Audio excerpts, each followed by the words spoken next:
Y esto continúa porque, como les decíamos desde el comienzo, es innumerable la cantidad de aportes que vamos a recibir a lo largo de estas 2 jornadas del Legal Tech Summit. Recuerden el hashtag para compartir y para buscar también todas las repercusiones en redes sociales es Legal Tech Summit. Ahí lo van a poder encontrar. Bueno, esta charla viene con carácter internacional, tiene una pata aquí en Uruguay, una pata en Chile y tiene que ver con la irrupción de las nuevas tecnologías en el arbitraje internacional, ciberseguridad y nuevas prácticas, y está presentado por uno de nuestros sponsors, por Ferrer y Asociados, y quiero agradecerle a Juan Manuel Rey, que nos acompaña desde Chile. Él es abogado, asociado senior de Cuatro Casas, abogado internacional, especializado en arbitraje comercial de la construcción y de inversiones, y también a Martín Rosati, que forma parte de Ferrer y Asociados. Martín trabaja en arbitrajes domésticos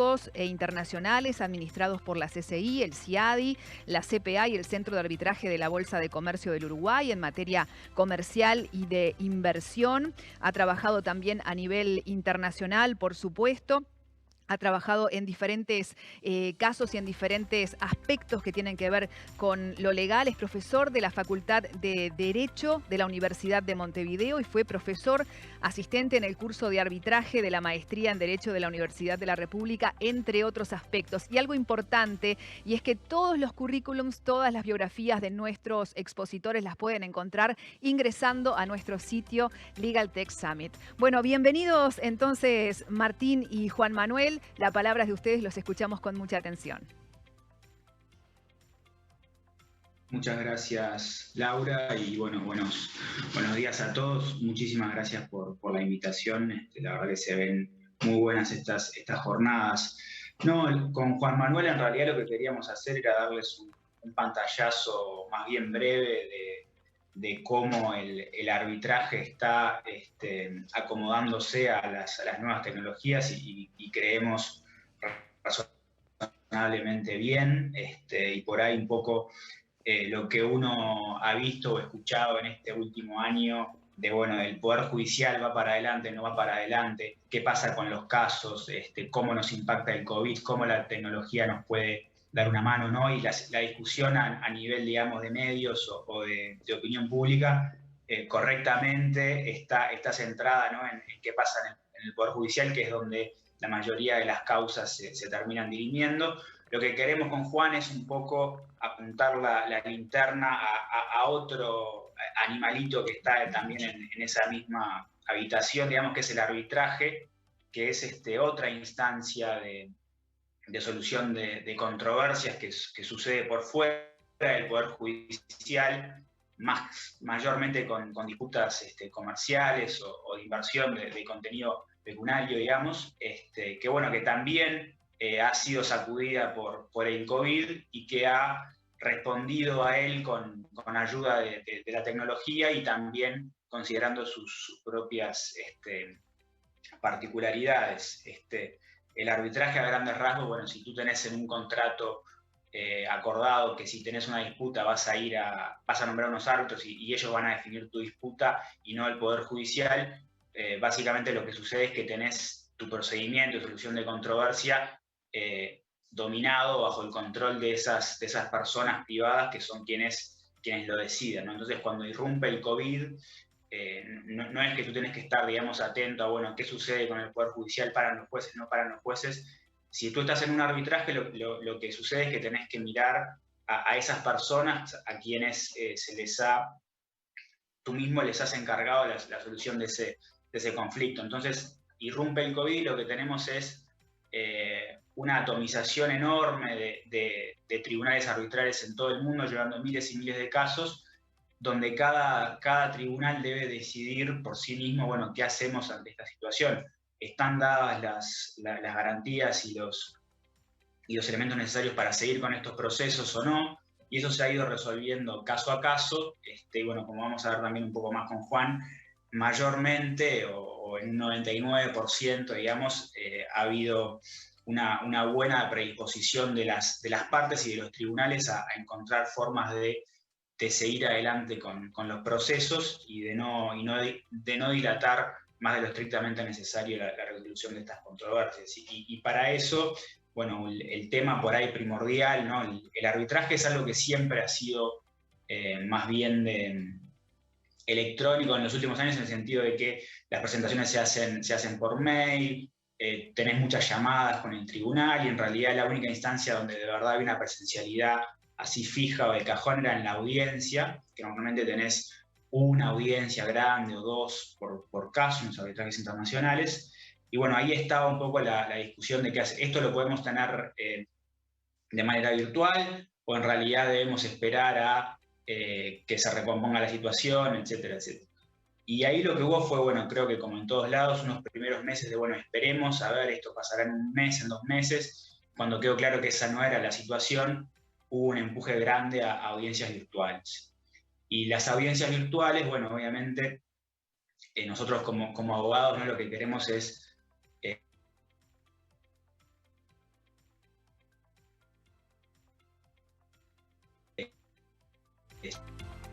siempre estar seguros de que están dadas. Perdón, ahora. No, decía que bueno, que el tema de las audiencias virtuales tienen por ahí dos patas a nivel tecnológico. Por un lado, el tema de que bueno, que la calidad del video, de la banda ancha, etcétera, que verdaderamente las partes puedan exponer bien, que pueda haber un intercambio fluido con el tribunal. Y por otro lado, que también Juan Manuel va a comentar un poco más, bastantes preocupaciones de ciberseguridad, ¿no? Porque en los arbitrajes, bueno, hay desde causas chiquitas hasta causas de billones de dólares con intereses a veces geopolíticos en juego, y la ciberseguridad puede ser en algunos casos algo verdaderamente muy, muy importante. Entonces, lo que ha habido es de parte de las instituciones e incluso de firmas de abogados, varios como protocolos, ¿no? O listados de, bueno, cuáles son las buenas prácticas para poder tener una audiencia virtual de manera en la que todos nos sintamos cómodos y que nadie sienta que, bueno, no, mis testigos no están pudiendo hablar bien, o bueno, qué pasa, porque también, ¿no? Antes de la pandemia, por ahí viajaba gente de los 5 continentes a un hotel en una ciudad, y ahí se tenía la audiencia, y ahora tenemos que coordinar la audiencia virtual con gente que están en usos horarios diametralmente opuestos, y eso es obviamente un problema. Ahí son cosas, digamos, de housekeeping, pero bueno, nadie tiene la obligación, digamos, de estar en una audiencia a las 3, 4 de la mañana, ¿no? Hay que buscar acomodar los horarios razonablemente, tener 8 horas al menos para que la gente pueda descansar entre cada audiencia. ¿Qué pasa cuando vamos a interrogar a un testigo, ¿no? Que queremos tener como abogados que hacen el interrogatorio? Yo quiero tener alguna tranquilidad de que el testigo al que le estoy preguntando por videoconferencia no tenga un abogado atrás señalándole lo que tiene que decir, o escribiéndole a alguien, escribiéndole en el chat las respuestas a mis preguntas, ¿no? Y bueno, y ahí hay toda una serie de declaraciones que el testigo, declaraciones adicionales que antes por ahí no estaban, que bueno, que el testigo tiene que obviamente confirmar que no está haciendo nada de eso. Hay que también posicionar la cámara de una manera en la cual dé cierta tranquilidad, ¿no? De que estamos viendo ese cuarto, y de que no hay un pasante con un cartel, ¿no? Diciéndole, haciéndole así o diciéndole que no. Pero bueno, esas han sido un poco algunas de las cuestiones que han ido surgiendo, y los dejo nomás con Juan Manuel para que siga comentando y a las órdenes. Muchas gracias, Martín. Antes que nada, un gusto saludarlos a todos, especialmente a la organización de Legal Tech y a Agustina Pérez. Este evento es realmente una cosa que es muy renovadora para Uruguay y, de hecho, para América Latina. Entonces, felicitaciones a todos, porque realmente esto es histórico en el buen sentido. Como decía Martín, efectivamente, la tecnología en el arbitraje entró, o sea, venía todos los años avanzando, de repente con algún grado de retraso, pero la irrupción más grande ha sido con la pandemia, ya sea desde el punto de vista de la normalización, diría, de las audiencias virtuales, una cosa que ya estaba sucediendo, nosotros ya lo veíamos de antes, pero no al nivel obviamente que estamos ahora, pero también un grado de preocupación por otro cúmulo de cuestiones que vienen asociados con el uso mayor de tecnología, principalmente desde el punto de vista de la ciberseguridad. Hay tres motivos principales por los cuales los expertos consideran que el arbitraje internacional es un ambiente, un ámbito donde la ciberseguridad es una cosa realmente crítica. Primero de todo, porque los usuarios del arbitraje internacional tienden a ser entidades que per se son objeto o target de cibercriminales, como primer punto, ¿no? Estamos hablando de estados nacionales, entidades multinacionales, grupos corporativos importantes, que más allá del arbitraje o no, van a ser targets de estas personas. Segundo, porque la confidencialidad también es una parte muy importante del arbitraje y la explotación de esa confidencialidad o ese juego psicológico de saber que estás en un proceso confidencial y poder presentar todos tus argumentos con la tranquilidad de que estás en un proceso confidencial y que lo que tú digas no va a tener repercusiones a nivel de mercados o a nivel de tu competencia, obviamente hace que genere un atractivo especial para gente que quiera esa información confidencial que se está liberando dentro de ese procedimiento arbitral. Y el tercer nivel de preocupación es que las firmas de abogados, nosotros mismos, somos siempre objeto o target de ciberseguridad, de cibercriminales. Ha habido reportes recientes, un análisis que se hizo en 200 firmas en Estados Unidos, las 200 firmas principales de Estados Unidos en materia de ciberseguridad, y las 200 habían tenido algún tipo de instancia o de ataque desde el punto de vista de cibercriminales. Entonces, si a eso le llevamos, lo extrapolamos, no solamente los abogados, sino que los árbitros, normalmente, no siempre, digamos, no son socios de grandes estudios con grandes sistemas de IT atrás, sino profesores o profesionales independientes o personas que de repente ni siquiera tienen un correo electrónico corporativo, las preocupaciones desde el punto de vista de ciberseguridad son muchísimo más relevantes, ¿no? Y esto es la vida real. En 2015 había un arbitraje ante la PCA, la Permanent Court of Arbitration en La Haya, donde básicamente Filipinas y China estaban discutiendo sobre el South China Sea, una disputa de fronteras marítimas, y un ataque a la página web de la PCA durante el periodo de audiencias prácticamente descarriló el caso. Estas no son preocupaciones eh, abstractas, son preocupaciones reales durante nuestros procedimientos. Entonces, para atacar eso, hay básicamente dos instrumentos principales o dos grandes grupos de información que los abogados tenemos en consideración. Primero, tenemos las guías de ciberseguridad de la IBA, de la International Bar Association, que son reglas en realidad no direccionadas hacia el arbitraje internacional, pero sí hacia los abogados en general y a las firmas de abogados. Y tenerlas en cuenta, en general, siempre es una buena práctica. Obviamente depende de la cultura corporativa de cada estudio, pero lo que nosotros sí estamos viendo es que todos los estudios que están en este tipo de casos, en general, son muy, muy conscientes de este tipo de precauciones, y nosotros como abogados estamos conversando todo el tiempo con nuestros equipos técnicos para asegurar que estamos realmente protegidos.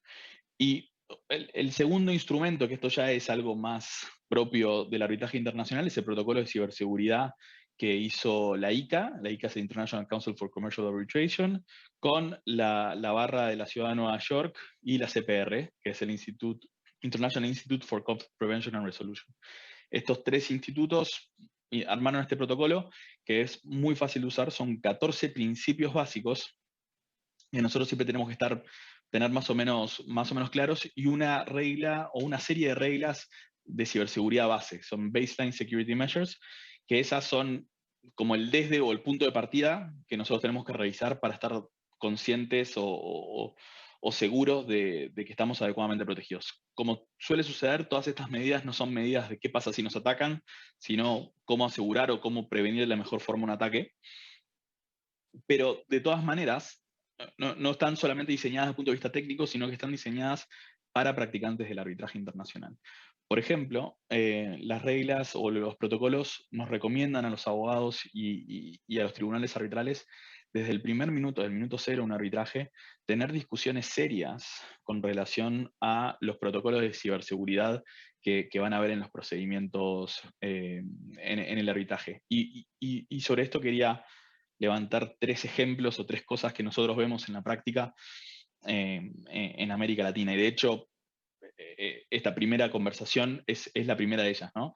Una conversación seria y amena entre entre el tribunal y las partes sobre cuáles son aquellas medidas de precaución que se tienen que tomar y si es necesario o no es necesario, dependiendo de las características específicas del caso, tomar precauciones adicionales. Y dentro de esas características del caso que nosotros podemos considerar para tomar precauciones adicionales están, por ejemplo, si en ese caso va a haber algún tema de protección de- de información industrial o de patentes o de propiedad intelectual en general.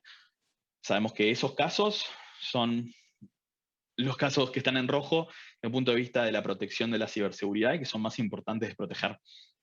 Pero también la cuantía o la especialidad. Si tenemos casos de casos de infraestructura, por ejemplo, que es infraestructura crítica, que ha estado en prensa, que hay un interés y que hay de alguna forma ruido en el sector público, obviamente que vamos a tomar también precauciones adicionales. La segunda recomendación o práctica es la contratación o no de un sistema de hosting especializado del arbitraje internacional. Nosotros vemos todo el tiempo que la mayoría de no hay en el arbitraje internacional no hay un expediente físico, simplemente cada parte se manda las comunicaciones y cada parte va guardando su copia. Bueno, estamos viendo cada vez más servicios de terceros específicos, con permisos específicos, para asegurar que la información quede ahí adecuadamente resguardada. Y para concluir, la tercera recomendación o sugerencia es hacer un análisis propio de las medidas que tenemos los abogados, ¿no? En el arbitraje internacional, como decía Martín, es muy normal que haya mucha gente que está viajando, que se está moviendo de un lugar al otro, cada uno tiene su USB, su computadora, etcétera. Bueno, ese tipo de prácticas, estar trabajando en un hotel, estar trabajando en un aeropuerto, tiene que estar adecuadamente medida dentro de los protocolos de ciberseguridad de la firma. Y con eso concluyo. Les agradezco realmente muchísimo por la invitación y el tiempo. A Martín, ha sido un placer escucharles. Gracias por el aporte y nos veremos en próximas ediciones. Que tengan muy buen día.